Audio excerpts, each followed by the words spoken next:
How's it going, car people? It's Lucas here, back with another car review. Today I present to you this 2017 Dacia Duster. As always, I will start it up, show you the engine, as well as show you around the interior and the exterior of the car. So without further ado, let's go ahead and get started.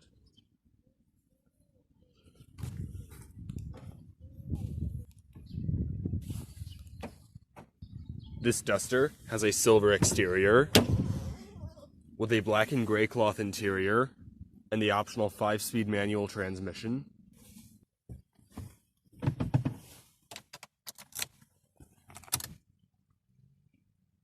This Duster has 7,500 kilometers on it.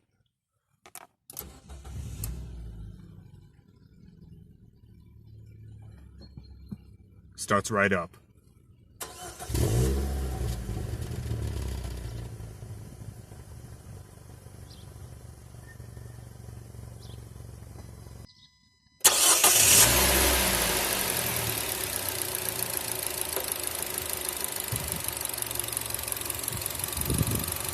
So, let's go ahead and cut on the headlights, fog lights, and hazards.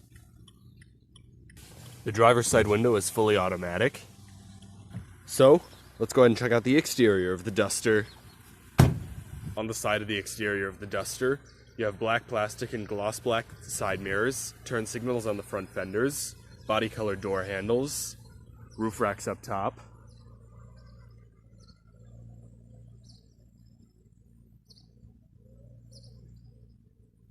Around back, all the lights from tail lights, turn signal lights, fog lights, as well as the reverse light are all halogen, Dacia logo, as well as Duster logo, rear parking assist, tow hitch, single exit exhaust. This Duster rides on Continental cross contact tires. They are 215/65 R16s, so you get 16-inch alloy wheels. Your fuel cap is on the passenger's side. You do need the key to open the cap.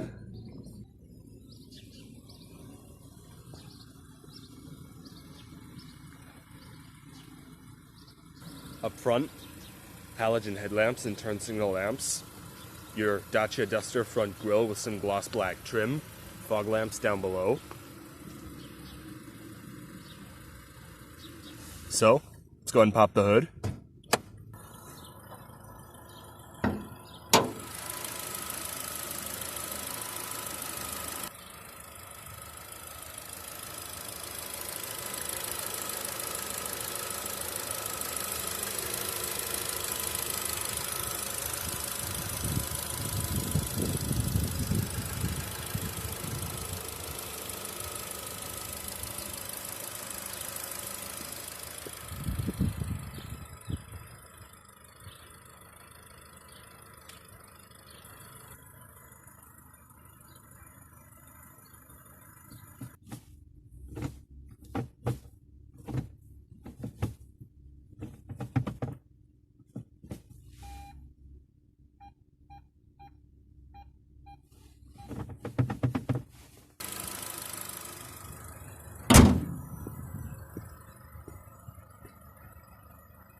Coming back inside, you get a 6-way manual driver's seat and a 4-way manual passenger seat. The driver's seat has height adjustment slide, and then on the other side there's a little rotary knob to recline the seat. The passenger seat does also have it.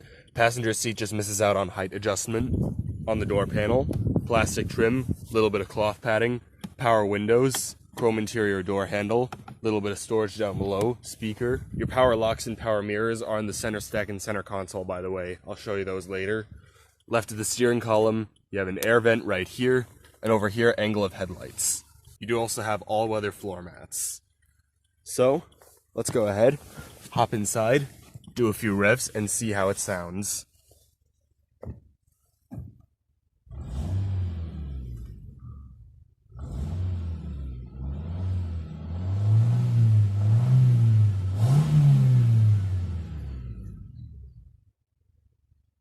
Sounds pretty good.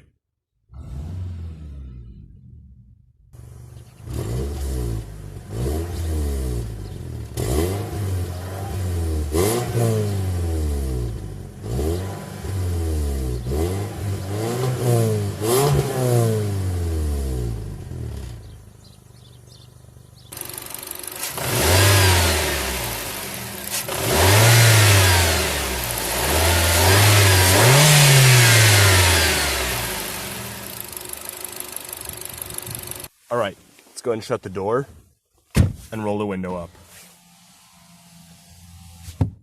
Coming around to the center stack, you do have a little bit of storage up above. Right here, some air vents, hazard lights, power locks are right over here. You have your nice little head unit right here with the power button. And you can see all your different controls, radio, media, Bluetooth, phone. You can view your map, your nav settings, as well as your vehicle settings. Radio. Your volume buttons are right here.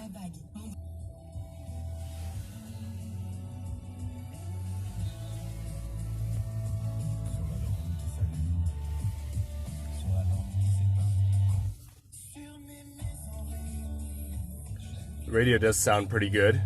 You do have all your different radio stations right here. It is AM, FM.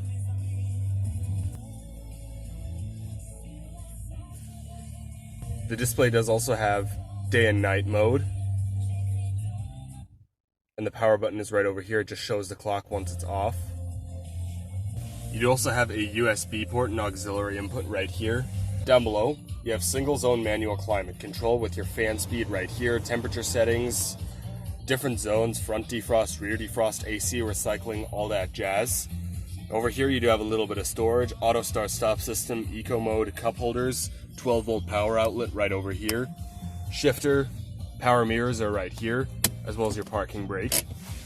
You do have another cup holder and another 12-volt power outlet, which is probably meant for the rear passengers. Glove box. Little bit of storage up here. The steering wheel is a 3-spoke design leather-wrapped steering wheel, which feels nice and smooth. Volume controls right here. These buttons, I don't know what they do. Right over here, you do have your audio controls as well as Bluetooth phone controls. To the left of the steering column, you do have your turn signal stalk as well as headlight stalk, and the button on the end is for your horn. To the right, you do have your wipers, and the button over here controls the display on the gauge cluster. I will show you that in a second. The steering wheel is also manually tilting only, and for some reason, as soon as you pull the latch, it falls right down. So in order to put it back, you have to hold it in place with your knee, and then push the latch back. On the gauge cluster, here's your tachometer, speedometer, various warning lights, and right here, you'd have the display, which is currently displaying the odometer and fuel gauge. As I showed before, this button controls what kind of info you can see on the gauge cluster or the display, from average fuel consumption to current fuel consumption, range, as well as trip meters, average speed, outside temperature, stuff like that. Sun visor with vanity mirror, manually dimming rearview mirror, interior lights, and Bluetooth mic right here. Alright, so that's basically it for up front.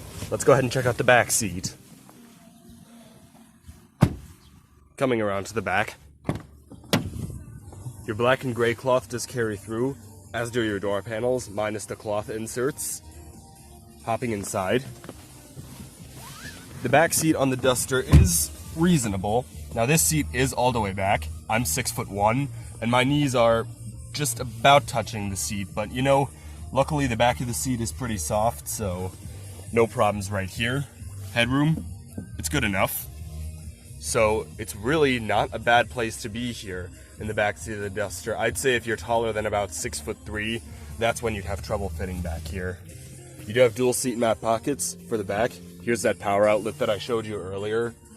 You do have grip handles for the rear seat passengers as well. Some lights. But that's about it. So it is a relatively basic back seat. Alright, so that's pretty much it for the back seat. Let's go ahead and check out trunk space. So coming around to the back, I'm going to try not to inhale the fumes so I don't get carbon monoxide poisoning, but to open the trunk you just push this button. And it does have a pretty good amount of trunk space. As you can see, it's relatively big. There's also a removable cargo cover. Seats do fold as well to increase the cargo space. So overall, pretty good. Here's your weather stripping. Not bad.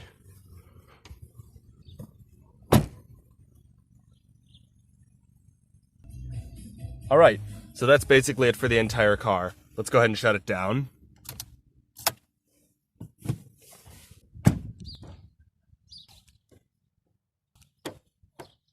So all of that is going to conclude the review on the 2017 Dacia Duster. I hope you enjoyed this video. If you did, please leave a like or a comment. Subscribe today if you haven't.